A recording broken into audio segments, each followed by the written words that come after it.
ഉപദ്രവിക്കുമായിരുന്നു? 3 പേരും കൂടെ തല പിടിച്ചിടിച്ചല്ലേ?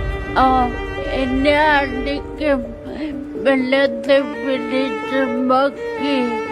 അഷ്കർ എന്ന കൊടും ക്രിമിനലിന്റെ ക്രൂരതയാണ് ഈ കേട്ടത്. 1.5 വയസ്സ് മാത്രം പ്രായമുള്ള പിഞ്ചു കുഞ്ഞിനെ കൊല്ലാനുള്ള മാനസികാവസ്ഥ അവനിൽ വളർന്നിട്ടുണ്ടെങ്കിൽ അതിനേക്കാൾ വലിയൊരു ഭയാനകരമായിട്ടുള്ള ഒരു അവസ്ഥ അവനിൽ വരാൻ ഇനി ഇല്ല എന്നാണ് എനിക്ക് പറയാനുള്ളത്. എന്തൊക്കെ തരത്തിലുള്ള മാനസികാവസ്ഥകളാണ് നമ്മുടെ ഈ ജനങ്ങൾക്കിടയിൽ നടന്നു പോകുന്നുള്ളത്. ഏതിൻ്റെ കിഴപ്പിൻ്റെ കാരണത്തിലാണ് ഇവനൊക്കെ ഇങ്ങനെ ചെയ്യുന്നതെന്നുള്ള യാതൊരുവിധ പിടിയില്ല.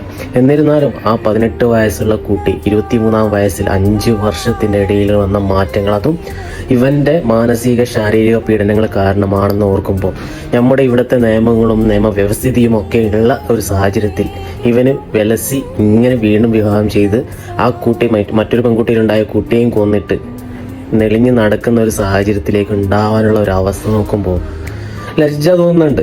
ഇവനെയൊക്കെ നടു റോട്ടിലിട്ടിട്ട് ആൾക്കാർ കല്ലെറിഞ്ഞ് കൊല്ലേണ്ട അവസ്ഥയിലേക്ക് നമ്മൾ കൊണ്ടെത്തിച്ചാലേ ഇവിടെ നിയമത്തിനും നീതിപീഠത്തിനും വിലയുണ്ടെന്ന് ആൾക്കാർ തെറ്റ് ചെയ്യുമ്പോൾ മനസ്സിലാക്കുകയുള്ളൂ.